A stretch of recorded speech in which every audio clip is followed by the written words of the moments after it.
of Los Angeles City Council's Planning and Land Use Management Committee.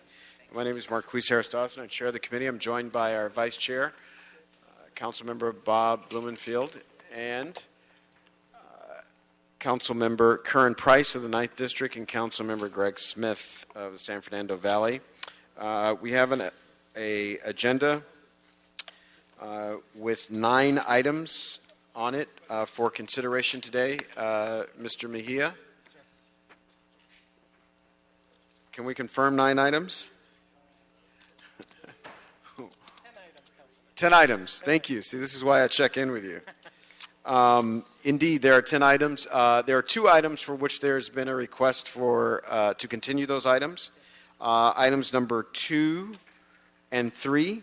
Item number 2 to be continued to a date to be determined, and item number 3 to be continued to August 13th of 2019. So without objection, we'll consider both of those continuances. And that'll be the order. We'll begin our meeting with folks who asked to speak on more than one item. And so you'll have a total of 2 minutes to speak to the item to an item or a mix of items that you've signed up for, and the opportunity to speak in general to issues that are pertinent to and in the jurisdiction of this committee. The first person's speaker is Corey Schmidt. I'm sorry, the first speaker is Herman, and the second speaker is Mr. Schmidt.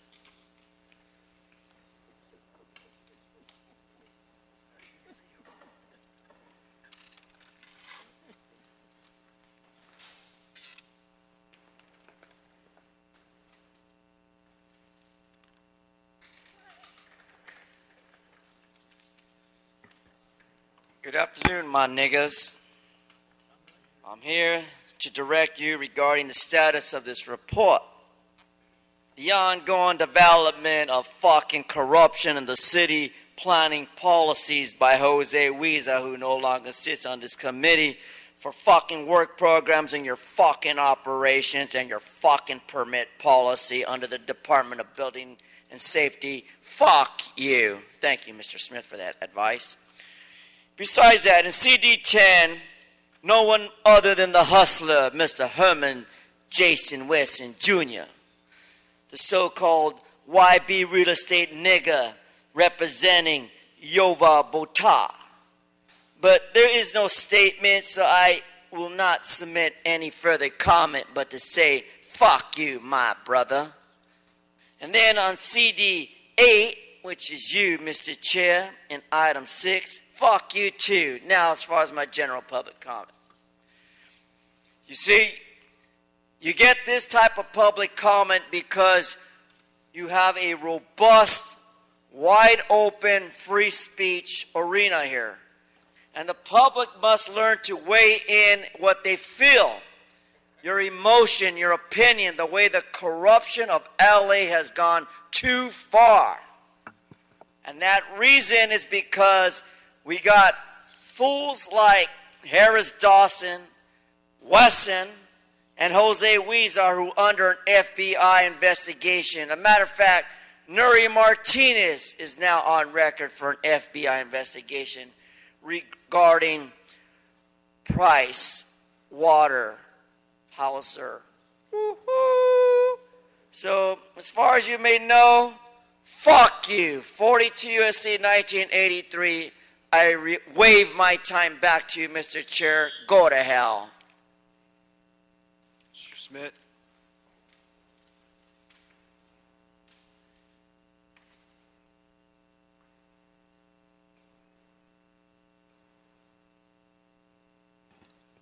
Well, I'm not really sure how to top that. To bring it back to reality, I just want to clarify for everybody in the audience that this is a public forum and that all speech is protected, right to free speech. So you have to endure that. Hopefully it's not too bad. Anyways, I just wanted to speak on items 4 through 6. I appreciate the historic designations. I specifically like number 5 for the Comedy Union. I think that should definitely be in there. Then I have some comments about number 8 in regards to 522 Chateau Place. Looking around the area, it's quite large for what is in the area. It's going to be about 31 stories, and it's so damn big, you know. I disagree. I'm not for it. So that's everything I have to say. Thank you so much. We will begin, Mr. Mejia, with item number 4, if you could read that into the record. Sure. Item 4, Councilman, this is a motion by Councilman Blumenfield Blanen, and it's instructing the Planning Department to initiate historic cultural monument designation for the Bothwell Ranch in CD3. Excellent. We will ask Mr. Bernstein. Is he here? Or a representative to speak on this matter. Mr. Bernstein is out of town and unable to be here today. Lambert Giesinger with the Planning Department. This is a council-initiated motion to designate or direct the Cultural Heritage Commission to investigate designation of the Bothwell Ranch, which appears to be one of the last citrus orchards in the valley. Separately and apart from your action today, on July 9th, the Director of Planning also initiated designation or nomination of this property. So the Cultural Heritage Commission, in fact, will be touring the property this coming Thursday, and I believe a staff member from Mr. Blumenfield's district will be joining us for that tour.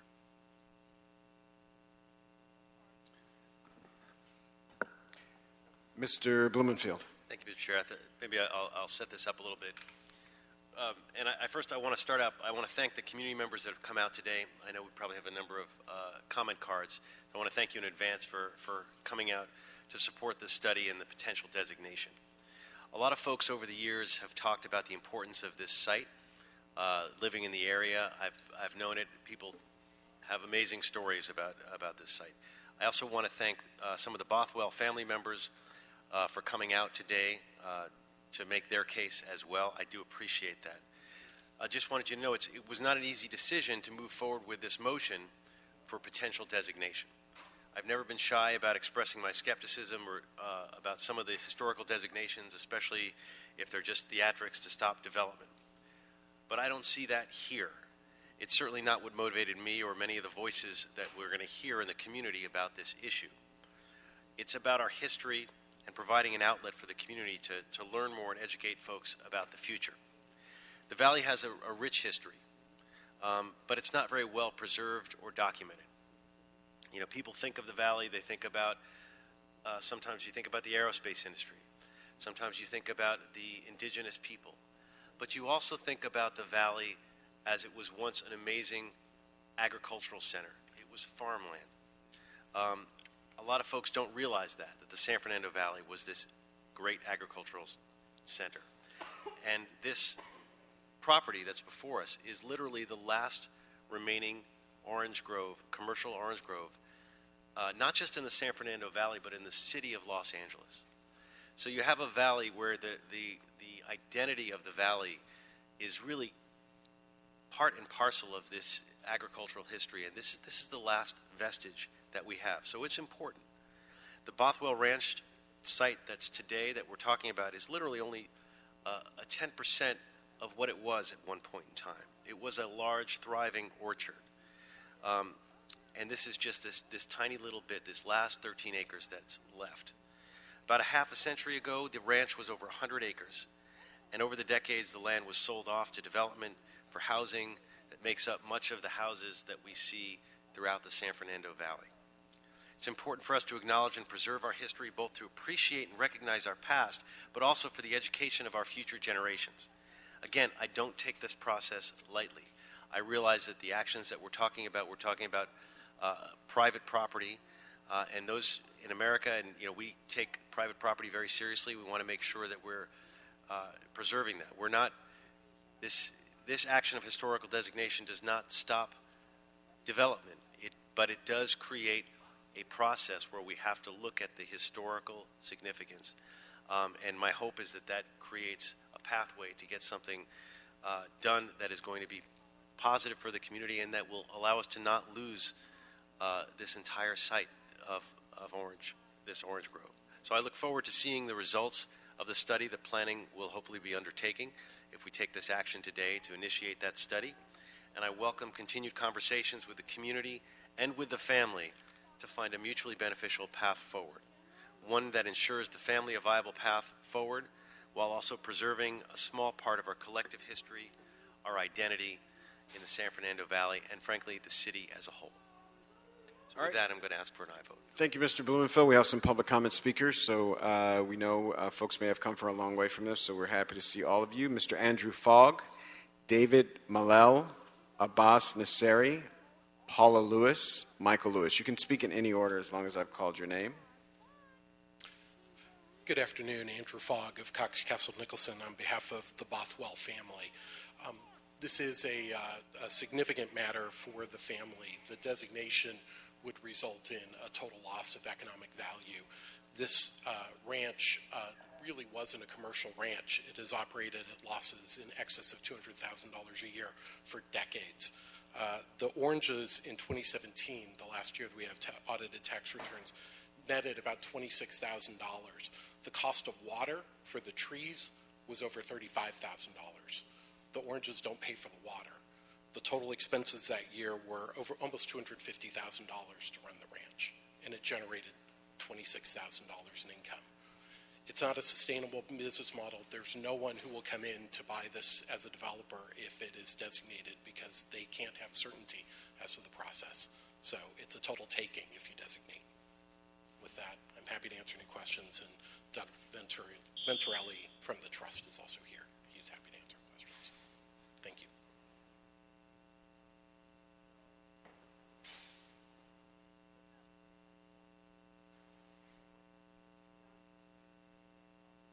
Okay. Yes. All right. Sorry.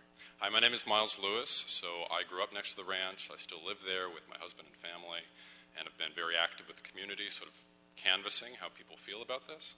A lot of people move there for it. I continue to live there and love it very much. Everybody that I've spoken to wants to see it preserved in some way.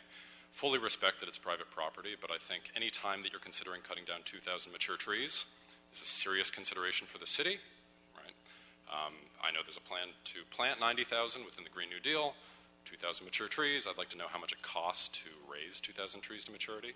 There are a lot of calculations that go into this, and I'm sure whatever the designation can specify, there's some resolution that can be a win-win-win for the community that is seriously concerned about this development, for the family, and for whatever successful development. So I support the motion.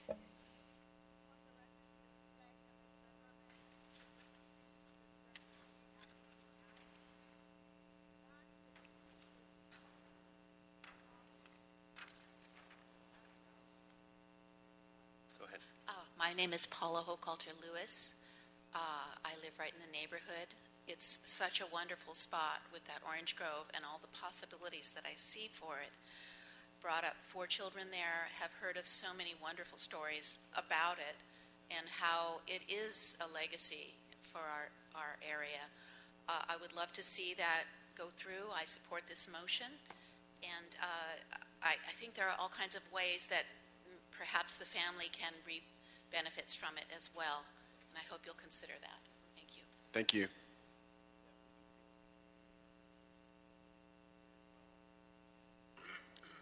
Hello, my name is David Malel, and I currently reside on Bothwell Road, adjacent to the ranch. Just one point of clarification from one of the speakers a moment ago. Just because you're considering this does not necessarily mean it will hinder the development or further the development, because it's right now designated agricultural land, and to have that transferred into residential land is a whole nother process. I currently serve as a member of the board of directors of Cal Expo, appointed by Governor Brown, and we recently converted a portion of our property to a farm, and it is now a full year-round working farm, and we did a public-private partnership, and it now feeds thousands of people a year, and we have over 4,000 children that come to our facility every year just to tour the facility. I think there is something that can be done with a public-private partnership. Thank you.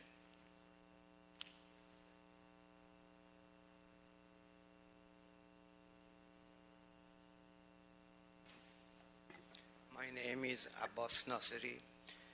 I have been looking for a home to move in South of Boulevard for months. We looked at more than 100 homes. Now, it was Sunday, 5 o'clock. That was our last open house. We stopped by, and the minute I walked in the backyard, I looked at my wife, she looked at me, and said, "Oh my God, this is our dream home. Look at the Orange Grove. We had never seen such a thing in our whole life." Sure enough, when we invited we offered the next morning, and we got the house. I had to beat other competitors, of course. When our family and friends came in, the only word they came out of their mouth was, "Oh my God, we had never seen such a view, such a scene." On summertime, the whole neighborhood is bloomed with a natural perfume. Thank you very much. Thank you.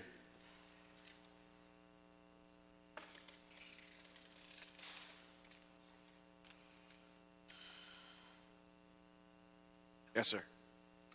Tell me your name. My name is Sudok Jang, and I'm a practicing lawyer in California. And I came to that vicinity and also now very adjacent to that orchard for about 40 years ago, and practiced law all the while commuting to Los Angeles. And I never left that area because of the beauty of the Boswell property. And here I would like to just point out a few items of concern in the future, which might not happen at all, but just remind you of the standards that you should consider in the long run. I am referring to three areas of law. Environmental protection law, of course you are focusing on that a lot already. And the second is property law that has to do with trespassing, easement, and right of air, right of lights, etc., etc. And finally, constitutional law, freedom and equality and fairness standards. Thank you. Don't forget to apply them. Thank you. Thank you. That's your time. Elizabeth Kahn, Rob Holman are our last speakers, but come on up. Good afternoon, everybody. My name is Rob Holman, not Elizabeth Kahn. I am here representing myself, but also in conversation with some neighbors in the area. And I had proposed that this property become a public-private partnership. I had spoken with Councilmember Bloomfield's office about this proposal. This proposal is not operating out of a vacuum. I've spoken with trust company representatives, nonprofit accountants, as well as attorneys and a land use consultant, where it would be very viable and feasible, as well as economically sound for the Bothwell family. I'm glad they have a representative with them here today, but the hyperbole that this would have no value is just not true. It would actually have more value to it in the sale as what they want to do. We just need to work with private and public individuals like yourself. Thank you. Hello, my name is Elizabeth Kahn. I'm the author of the Change.org petition to preserve Bothwell Ranch. My background is working for environmental organizations, specifically regenerative agriculture groups like Kiss the Ground and other climate solution-oriented media companies and nonprofits. I grew up, like Miles, very close to the ranch. I went to the Castlemont School, which was across the street from the ranch, and I was really driven to start the petition after learning about the possibility that the 2,000 trees would be destroyed for not affordable housing, but luxury homes, which is understandable in this market. And I just really urge the council to hear me out when I say, we are in a moment of urgency. We have to do everything in our power to combat climate change and protect nature. And this property could be something truly spectacular. Thank you. Thank you so much. That concludes our public comment on this item. If there's no further discussion, I will turn it back over to Mr. Blumenfeld. Pretty much, I mean, I stated it all up front, and I do really appreciate the folks who've come out on this issue. So I always remind people it's a long way to come from the West Valley to City Hall. You know, you guys, sorry you had to drive all the way. I have to do this trip 4 days a week, hour and a half each way. So I appreciate the extra effort that it takes to come here, and I urge my colleagues that we move forward with the process to get the study done, to get the commission to look at the historical cultural designation. And in the interim, when that's happening, we'll work with the community and we'll work with the family to try to come up with something. So I'll second Mr. Blumenfeld's motion to adopt this matter. If there's no further discussion, Mr. Smith. I just want to say a few things. You know, one of the things we deal with all the time here is the rights of property owners versus the interests of the public. And if it was always clear and easy, we would need to exist, which may not be a bad thing, but we are here to resolve these issues. I have known the family properties for decades, living in the West Valley since 1972, and the Bothwell Ranch has had a great name in the community. The Bothwell family is a very respected family in the community. And I know that you've sold off a lot of properties over the years, so I'm sure you didn't lose any money on those deals, but this property that remains could be a real benefit to the valley and to the history of the valley, and particularly the Bothwell family place in the history of the valley. And I would hope that this process begins an ability of the family to come forward and work with the community to find a solution that works for everybody. Because I would hate to see this get into a fight, because in the long run, I think the city would want to preserve this property. I do. And I would hate to see the Bothwell family go out on a bad note rather than a good note. So I hope the family will come forward, work with the community, work with Mr. Blumenfeld, and find a good solution that works for everybody in the public interest. So I'm happy to support it today. Thank you. Thank you so much, Mr. Smith, and thank you, Mr. Blumenfeld. So there's been a motion and a second.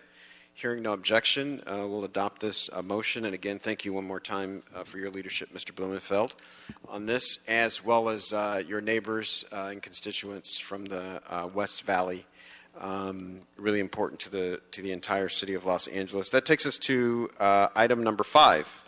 Mr. Mejia, another important landmark in the city of Los Angeles. Item 5, Councilman, is a report from the Cultural Heritage Commission.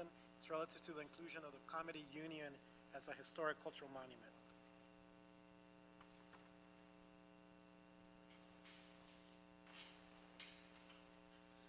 Good afternoon, Chairman Harris Dawson and members of the committee. I'm Melissa Jones. I'm from the office. Ms. Jones, can you pull the mic a little closer? Not a problem. Okay. Melissa Jones from the Office of Historic Resources with the Department of City Planning. Before you today is the Historic Culture Monument application for the Comedy Union. The subject property is a one-story commercial building located at 5040 Pico Boulevard between Sycamore Avenue and Orange Drives in the Mid-City neighborhood of Los Angeles.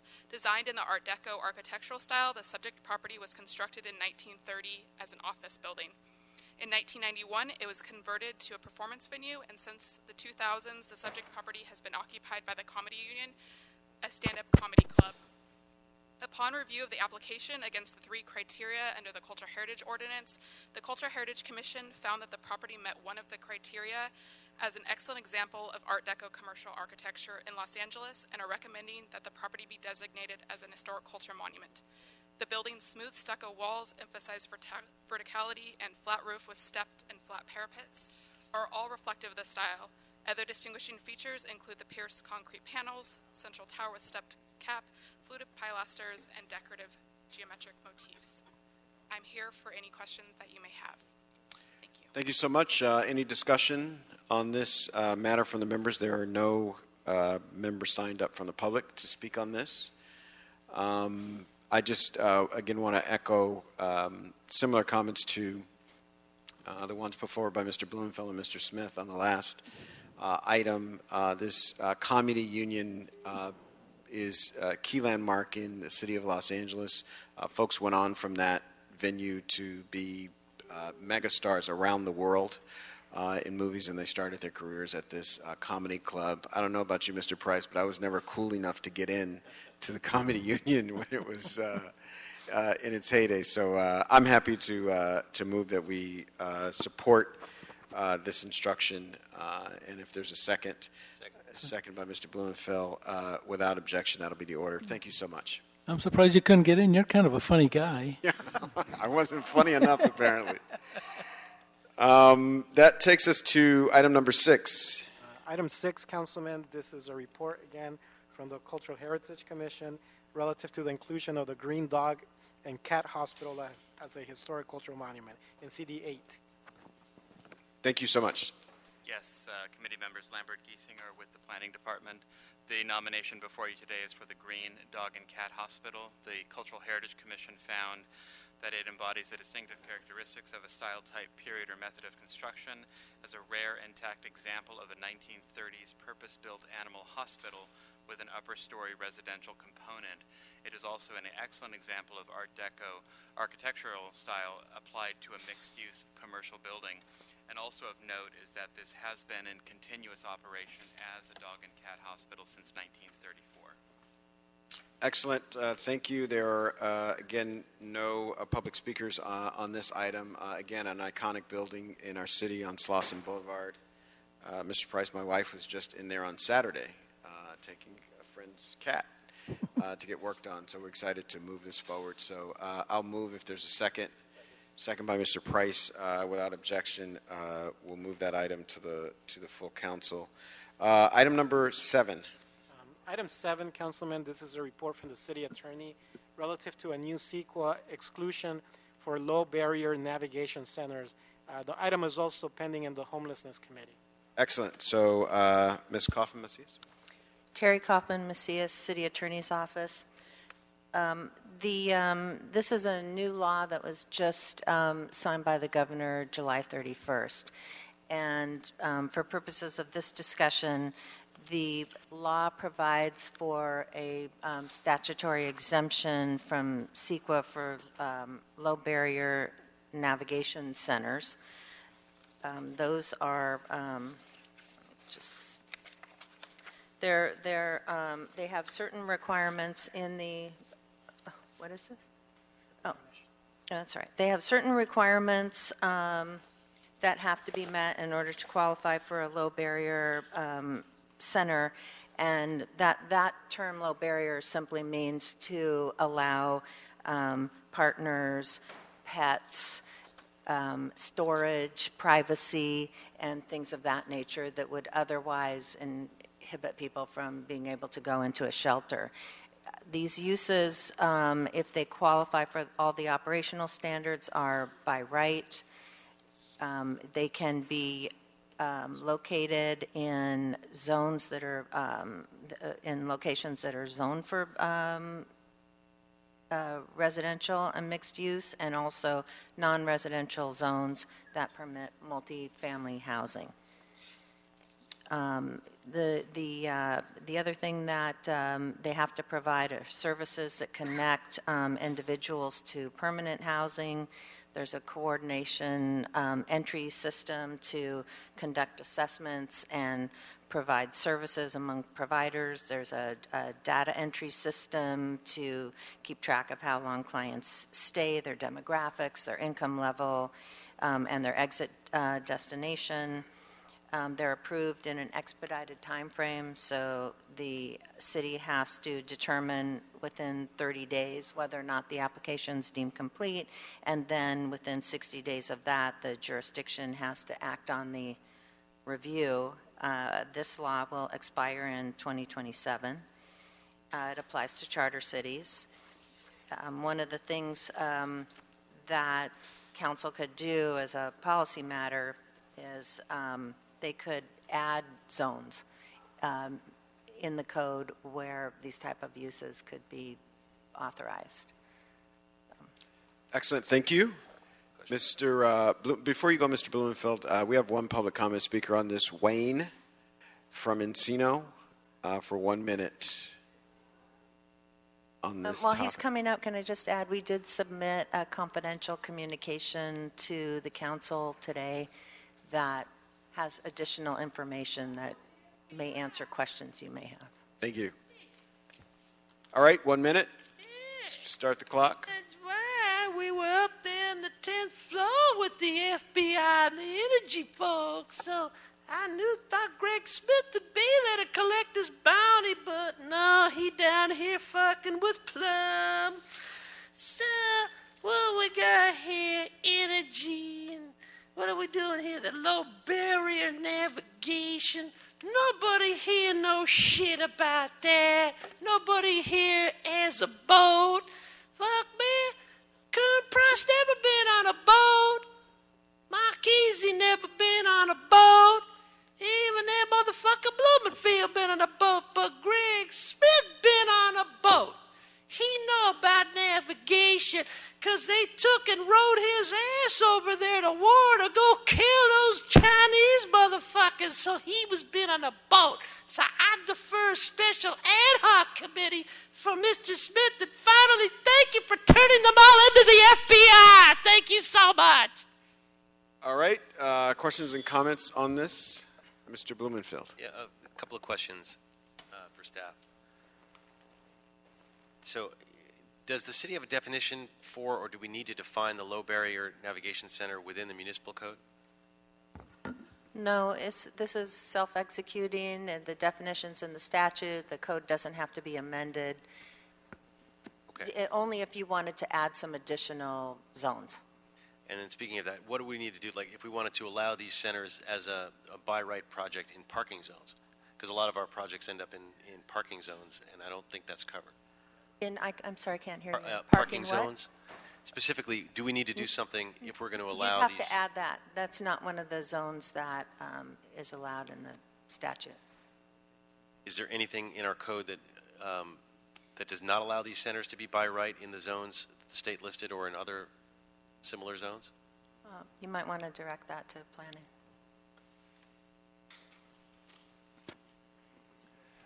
Thank you. Kevin Keller, City Planning. City Planning has been working with the City Attorney's Office on reviewing this new legislation. We do hope to release a list of eligible zones, but you're correct. Parking zones that do not automatically allow mixed uses or multiple family housing will not be eligible likely, so that would include open space zones, parking zones, things like that. We do have in industrial zones, we have some other alternative approaches for siting homeless shelters. Those are usually capped at 30 beds. So there is a potential for some code amendments, like the city attorney was referencing, that could either enlarge the number of zones that are applied or enlarge the number of beds that we have through our other processes. Those, our understanding is those processes would have to go through a code amendment process through the city council process separately. So we look forward to reviewing the legislation that was recently adopted, and we can always report back with some additional options on other zones that could be further amended. But this state law automatically treats the category of projects that fall within that definition per the state law. Hope that helps. Yeah, I guess, George, when the report comes back, to look at things like parking zones, that are in these areas anyway, which is very different than an open space zone. Correct. Which has Kevin a whole Keller. different CEQA implication, but a parking zone is. Parking zones are normally right next to commercial zones. Those may be something to look at. The open space zone, I just wanted to point out, may not be the first one we would look at under the same scenario. Thank you, Mr. Blumenfield. Mr. Price. Thank you, Mr. Chair. Just two quick questions. One, what part of the building process are we streamlining? And two, approximately how much time are we saving with this exemption? It's not the construction that is being streamlined. It's the zoning approval, the planning approval piece of it that's being streamlined. And so how much time are we streamlining? Well, if you're not doing CEQA on it a lot, months and months, and so then the rest of it is the application period is a 30-day, and then 60-day you have to approve, and they are by right. So if the development meets the requirement, it gets approved. It's whatever your CEQA path may be, so this could be a matter of months or over a year that it saves to go through the CEQA process. Substantial. So if we were to expand from authorized zones, what zones would we consider using? Yeah, this is Kevin Keller, City Planning again. I think that's something that we would need to report back on. We are evaluating the applicability. We could certainly list the zones that are not currently eligible, and then the City Council could review those zones and give some instructions or directions on pursuing widening that applicability. Thank you. Smith? Mr. Smith? I've heard, I just want to see what our action's going to be. Okay. Quick question, a couple questions. Do you all know, I guess this is probably planning, if we have projects in the pipeline now that would be impacted with, by this measure?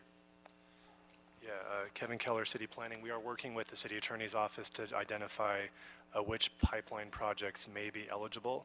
A number of those are not necessarily going through the planning process, but we're working with City Attorney on what eligible zones would qualify.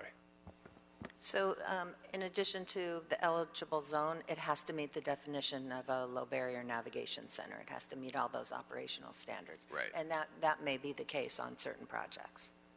Right, because our HHH standards are consistent with the standards, the eligibility that was laid out so far. So given the directive from the state, is it possible that an expansion, kind of building on what Mr. Blumenfeld said, that we could expand the zones to include parking in other zones?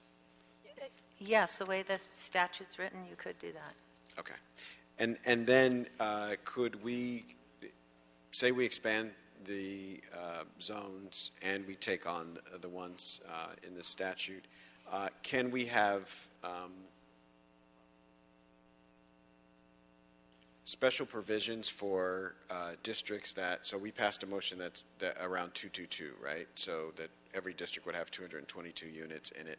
Could we include in this something that says, okay, once a district hits 300 units, I'm making up a number here, but once a district hits 300 units, that they would have reduced exposure to this, as opposed to parts of the city where it's much more of a struggle to get projects done? That is not how the state law is written. It's if you have this type of shelter project and you're in one of these zones, you're by right. So I just, and thinking off the cuff, I would think you couldn't do that. Okay. Does planning have a comment on this?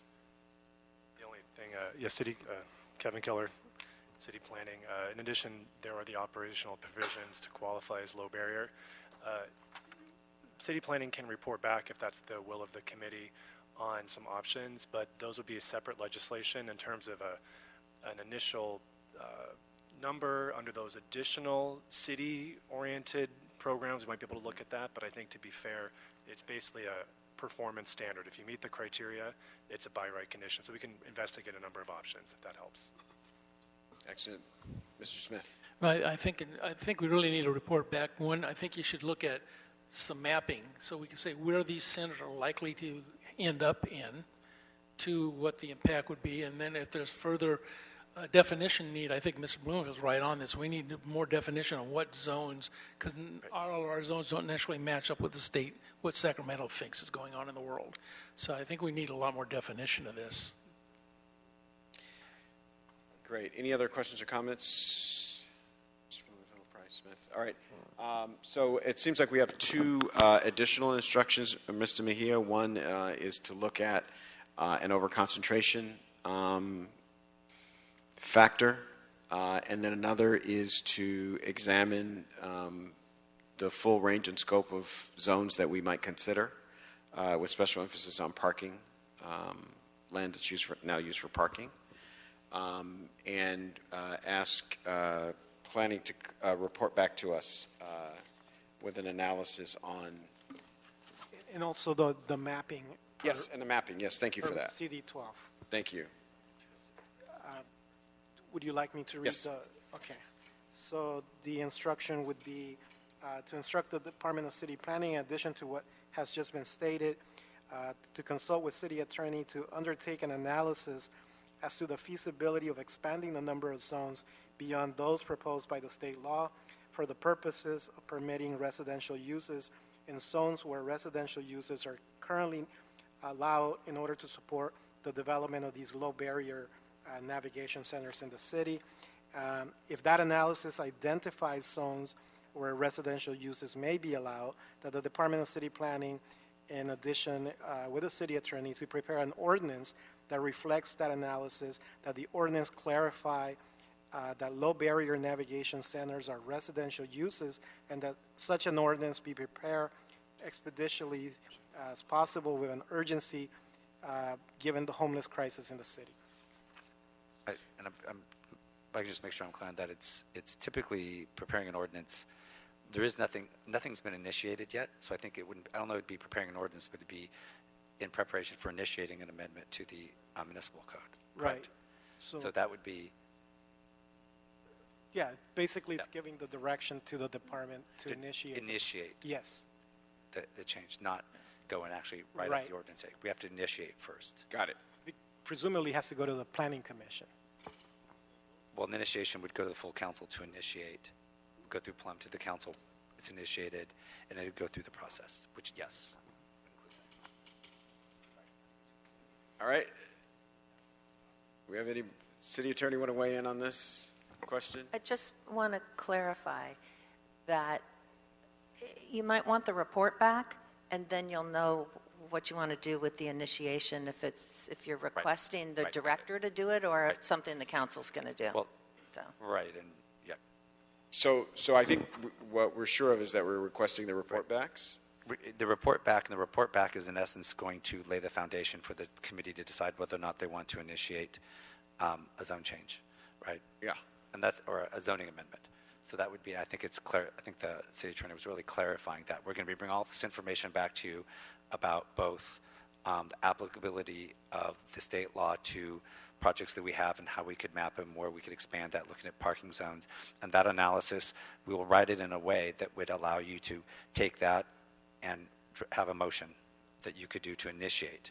And once we initiate the motion, we bring it to City Planning Commission back to you. That makes sense. All right. So we have a motion before us that includes the report backs that will prepare us to consider an initiation of a process that could put this in place. All right. So I'll make the motion and ask for a second. And seconded by Mr. Blumenfield.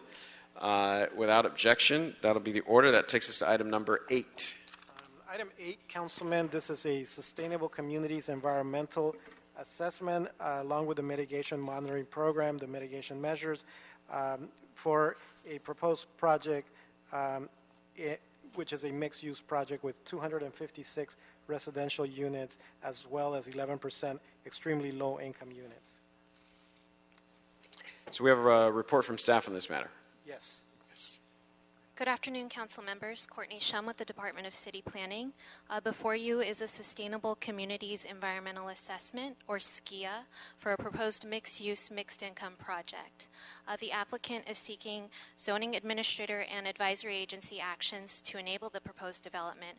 However, the only portion of the project before this body today is the environmental document, which must be adopted by City Council prior to final action on the project's primary entitlements. The project has been assessed and found to meet the necessary criteria to qualify for the SKIA. Staff has responded to comments raised with regard to the environmental document in the report submitted to the council file and maintains that the original analysis adequately analyzed the proposed project. Overall, the project would result in less than significant impacts with the incorporation of mitigation measures. It should also be noted that in response to a letter submitted by LAUSD, one of the mitigation measures relating to noise impacts was revised to require additional coordination with a nearby school. As a result, a revised mitigation monitoring program has been submitted to the council file to incorporate the revised mitigation measure along with other technical corrections.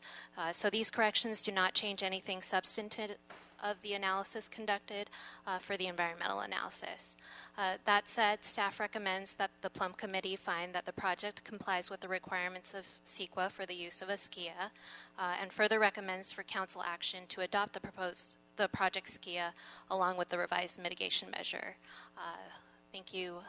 I'm available for any questions should you have. All right, we have a number of public comment speakers on this matter, so we're going to call them up, and then we'll ask the members to be prepared to discuss or question staff on the matter. I'll call you up. You'll have a minute for each. You'll have a minute for this item.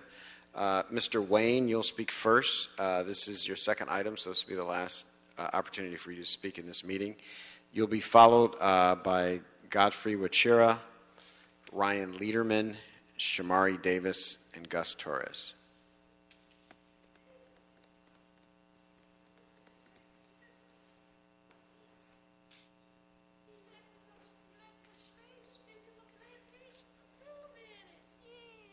All right, you got people behind you, Mr. Wayne, so. Well, yes, I appreciate that. Now, as you know, all of these projects until further notice are now on hold. Now you know why. And the reason why is Current Price privately will tell you why later. Now, Greg Smith knows why, and Bob Blobenbleld, a.k.a. Bob Blumenfield, don't know why. And the last guy, Gilbert Sedilio, he be here right now, but he's upstairs handling some federal investigatory issues right now. So he a little busy with that scandal, but he'll be down here next week to deal with this scandal. All of it is underparked, overbribed. And I would just say, let's reduce the amount of bribery on this project to about 19% as opposed to the normal 35%. What do you say, guys? Let's go for more transparency. That's your time. Thank yes, you. You're losing a lot of hair. You got to do it right. Okay. Good afternoon. My name is Gus Torres. I'm here on behalf of UA Local 250 pipe fitters, welders, and apprentices, and we're here to support this project. It is important to recognize and support projects that provide middle-class jobs to hardworking men and women of Los Angeles. The project will also preserve an existing church structure on the project site. Our local workforce will earn good wages on this project, and our city needs more good-paying jobs. Thank you for your time, and God bless.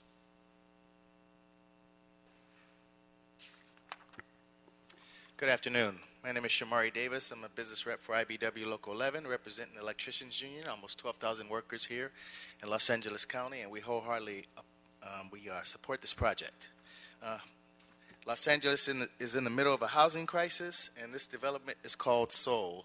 And the project represents the incredible soul of Koreatown and Los Angeles, with a mixture of desperately needed housing, including affordable housing and office space to give our residents a place not only to live, but to earn a living. This is the largest project filed under the city's TOC program, and we are so very proud to be a part of this development. We strongly urge you to approve this SKIA. Thank you. Thank you.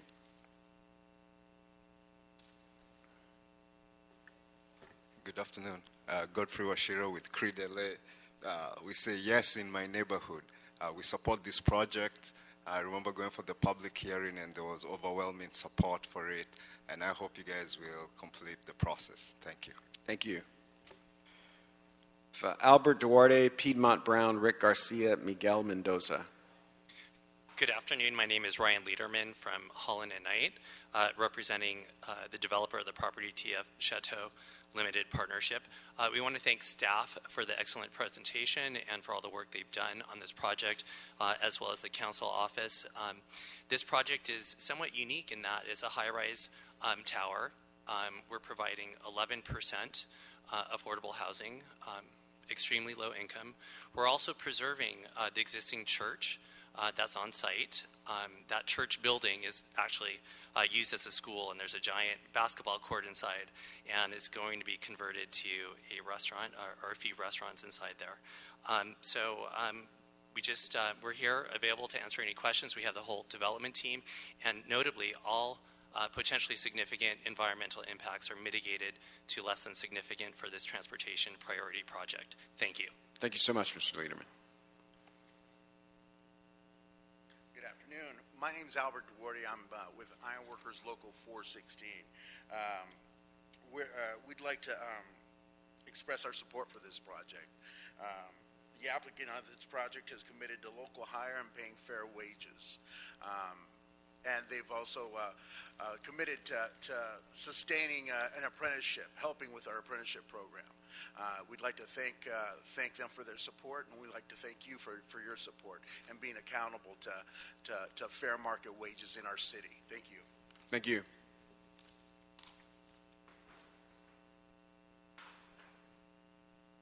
Afternoon. My name's Piedmont Brown. I'm the president of Local 433 Structural Ironworkers. We're in support of the project. We're excited about the project, not only because it will provide good paying jobs, hire local residents, and use responsible contractors, but the applicants have also reached out to the community to ensure that project is beneficial to the Koreatown and the city. We're proud to support the project. Strongly urge you to vote this Skia. Thank you very much. Good afternoon. My name is Rick Garcia. I'm here in support of this project. I'm with the Sheet Metal Workers Local 105. The applicant has committed to area wage standards, allowing our skilled workforce to better provide for themselves and their families with good pay, health care, and other benefits. We urge you to support good paying jobs for Los Angeles residents. Thank you. We have Daniel Mendoza, Jorge Nunez, Gina Burnett, Jose Pink.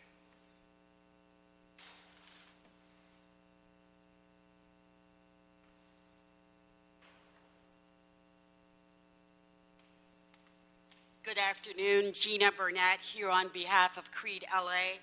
We strongly support this project. This project will provide much needed housing in our city, including homes for extremely low housing households. It is no secret that our city is facing a housing crisis and homeless crisis, and this project increases our housing stock, helping our residents get off the streets. Additionally, the project also improves our local economy with more residents and office space. This project is a perfect example of what it means to support the middle class. We are proud to support projects that contribute to our local economy and our city, and we urge you to approve this Skia. Thank you. Thank you. Hi, good afternoon, council members. My name is Jose Pina with Creed LA, and we are in full support of the project.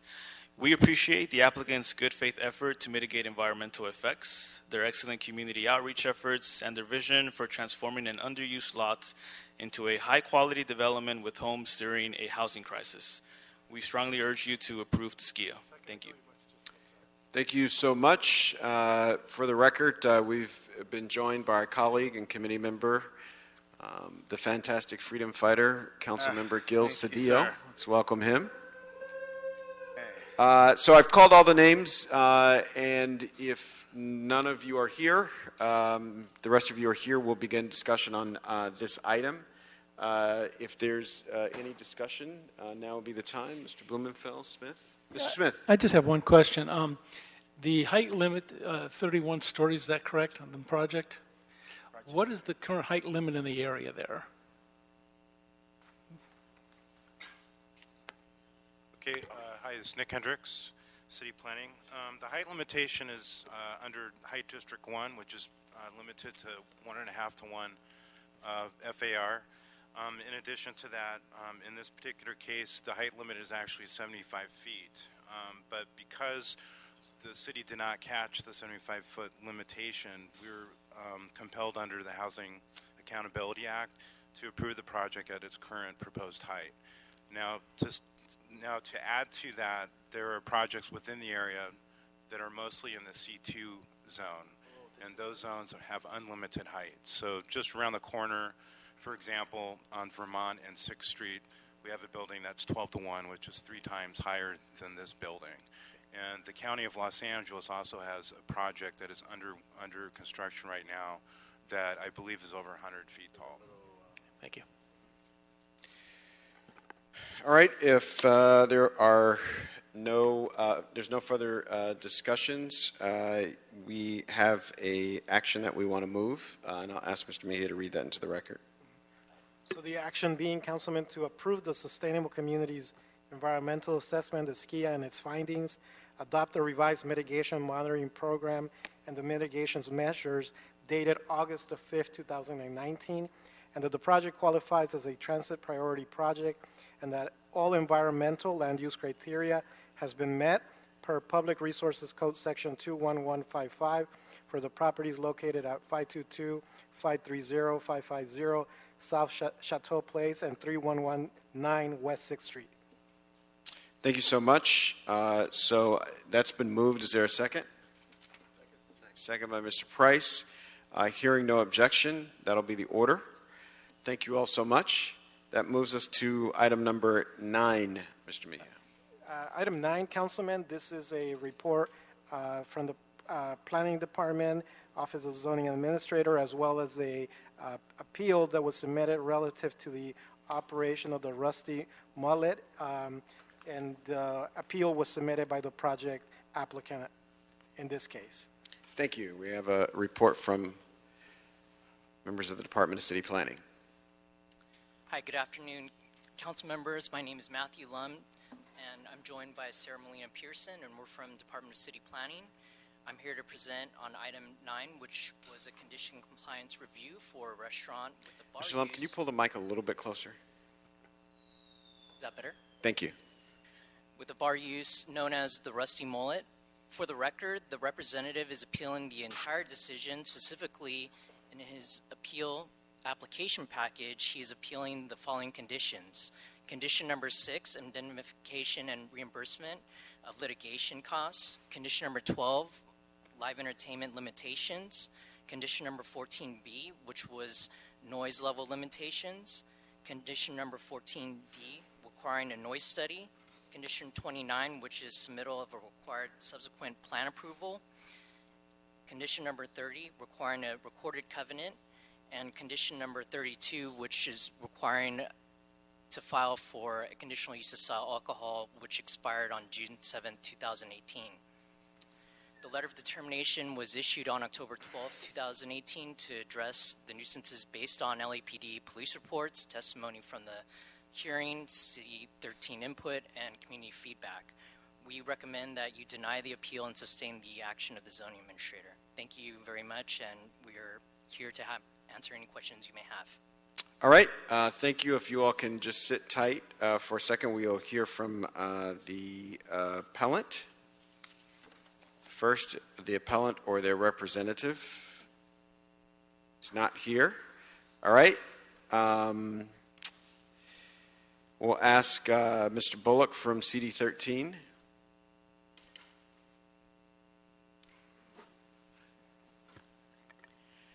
Good afternoon. My name is Craig Bullock from Councilmember Mitch O'Farrell's office. The council office concurs with the recommendations of the Department of City Planning in denying the appeal. Thank you. Excellent. It's extremely succinct. All right. Any questions or discussion from members on this item, the Rusty Mullet? Mr. Blumenfield? No. Mr. Blumenfield has nothing on the Rusty Mullet. Okay. So we'll move to deny the appeal in full. There's a instruction, specific instruction on this that we'll ask Mr. Mejia to read into the record. To deny the appeal, Councilman, thereby to make it clear that we're sustaining the zoning administrator's determination. All right. It's been moved. Is there a second?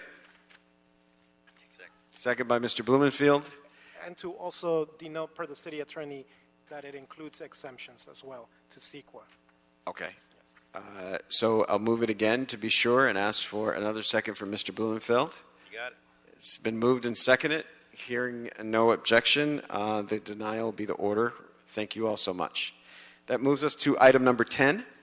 Item 10, Councilman, this is a report from the Board of Building and Safety Commissioners. It contains an appeal filed by Jamie T. Hall as it relates to the Hall route and the categorical exemption that was granted for the project in CD4.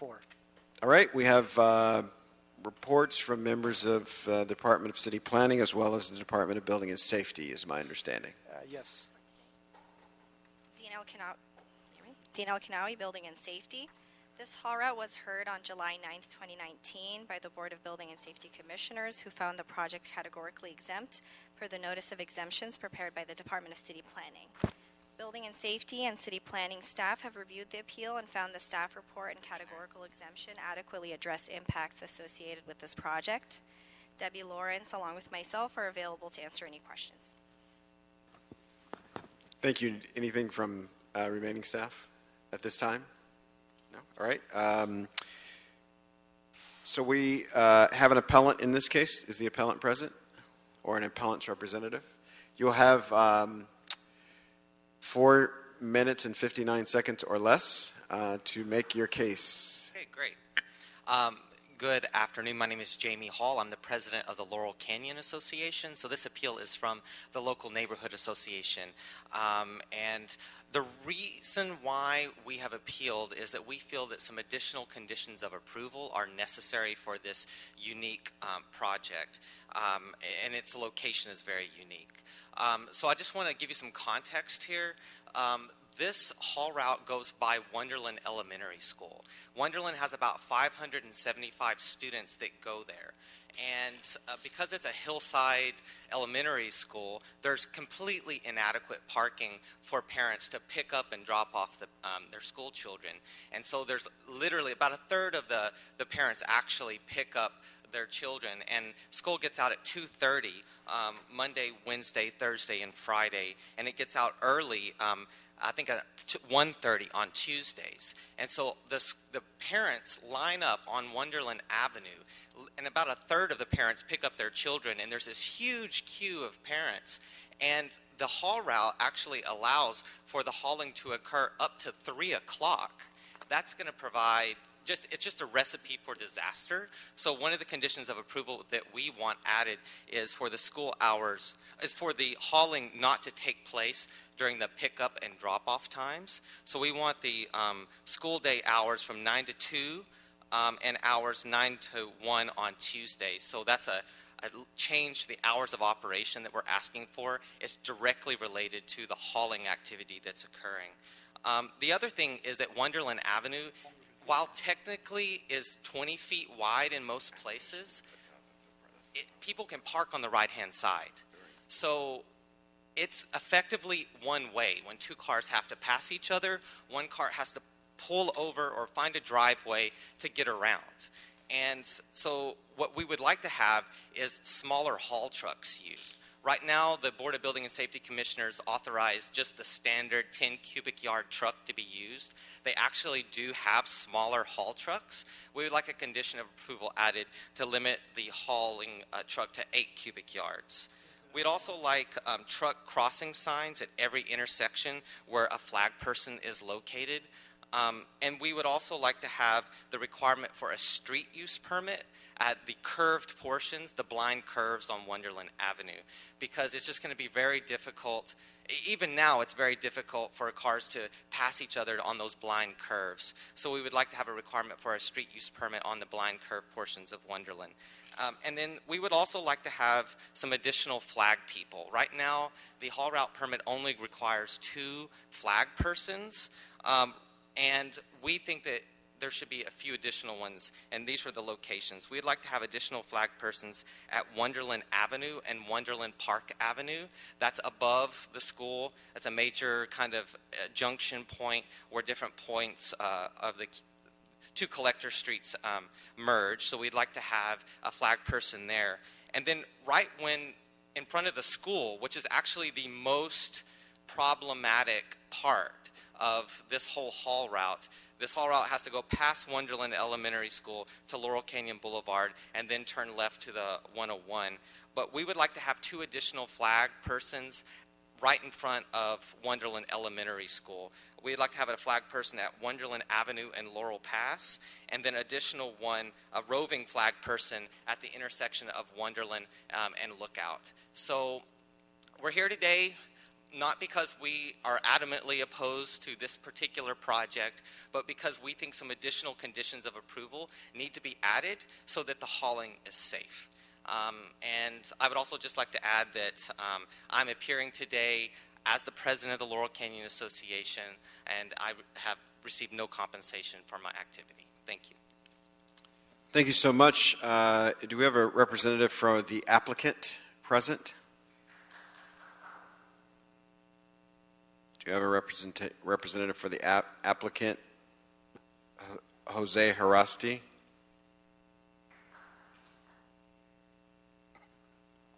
Hi, my name is Jose Harasti. I'm the architect and representative of the owner. This is Christian Escaria, the owner. I am just going to I'm looking at the justifications for the project exemption, and they all comply with the determination made by city planning. So I don't see why we should have additional conditions for the approval. It's already been approved. I think that's it. I don't know if you have anything. Some of the comments made about having a 5 or an 8-yard truck versus a 10-yard truck, as far as a traffic jam of oncoming traffic, the length of the truck. Speaking in the microphone. The length of the truck has no variance whether a car's coming or not. We're measuring width. And again, the city has deemed it okay, and the intersections are fine to get 2 vehicles to go through.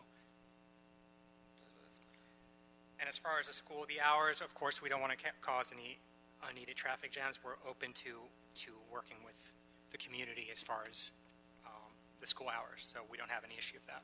That's a mutual agreement. Thank you. All right, members of staff, do you want to address any of the issues raised by either of the speakers? Yes, with regard to the hours, item C1 in the staff report already indicates the hauling hours are restricted from 9 to 1 on Tuesdays and 9 to 2 all other weekdays during the school year. And then they can proceed with 9 a.m. to 3 p.m. Mondays through Fridays when schools are on session breaks. So that item has already been addressed. To our knowledge, the 10-wheel dump trucks are the smallest standard trucks that Bureau of Street Services approves, and it already indicates in the condition C4, 10-wheel dump trucks or smaller vehicles, but to our knowledge, the 10-wheel is sufficient for the narrower streets. I did not get all of the locations for which they wanted to add flag attendants. Currently, we have 2 at the entrance of the project site and 1 at the blind curve on Wonderland Avenue in advance of Holly Place. If they would like to add additional flag attendants, that's something that could happen today. And that's all. Thank you. So we have a couple public comment speakers here that I want to take, and then we'll resume our discussion with members. Jamie Hall. Okay. Emil Rozpabov and Stephanie Savage.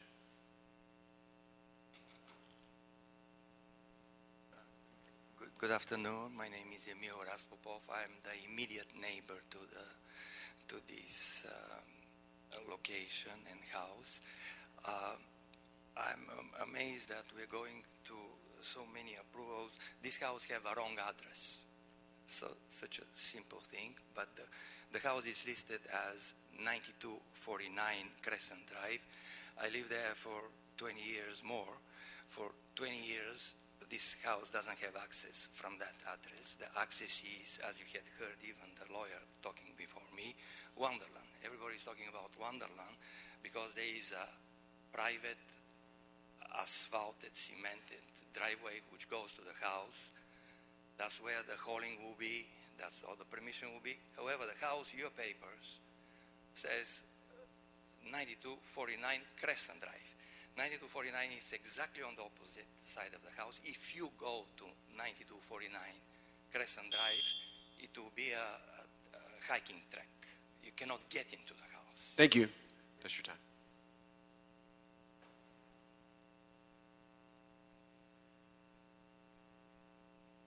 My name is Stephanie Savage. I work at the Laurel Canyon Association. I'd like to reiterate the comments that Jamie Hall made. The additional conditions for the haul route will ensure additional safety for our neighborhood.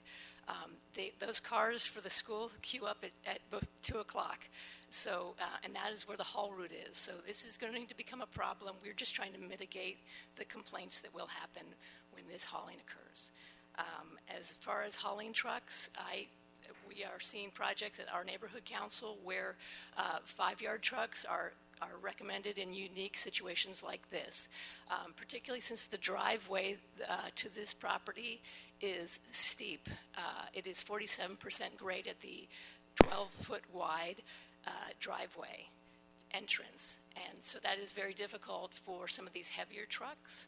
It's just certain little small details to ensure safety, and the additional flag people also help.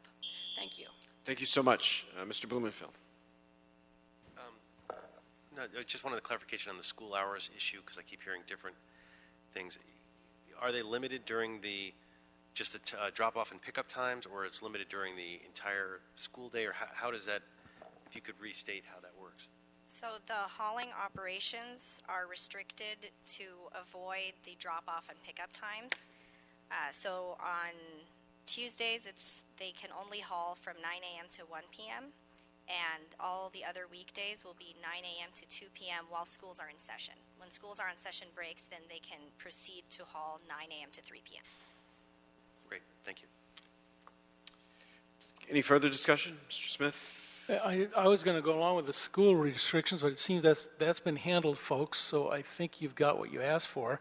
As far as the trucks go, the difference between the 5 or 6 and 10 realistically is not going to impact much the safety of the road, but I would just caution you that if you wanted to do that, you're doubling the time frame of which the project is going to take to do it. Smaller trucks are going to require more trucks, a longer time frame. So you're really adding to the project a lot of time, which is probably not in your best interest. I think you'd want to get it over with quickly, and that the 10 makes sense. So I think the report as it is now solves those problems in the best way. All right. It seems like a good case of folks working together. So, Mr. Mejia, we have an instruction Yes, sir. on this matter. The instruction being, Councilman, if you concur to deny the appeal submitted by Jamie T. Hall and thereby sustain the determination of the Board of Building and Safety Commissioners to approve the categorical exemption and the application to export 1,449 cubic yards of earth from the project site located at 9249 West Crescent Drive. Thank you so much. So it's been moved. Is there a second? Second. Second by Mr. Blumenfield. Hearing no objection, that'll be the order. We will continue item number 1 until next meeting. Yes. Unless Mr. Keller wants to speak. Thank you so much, Mr. Mejia. Can you confirm that this concludes our business for today? Yes, sir. Concludes the meeting. Excellent. We're adjourned. Thank you all so much.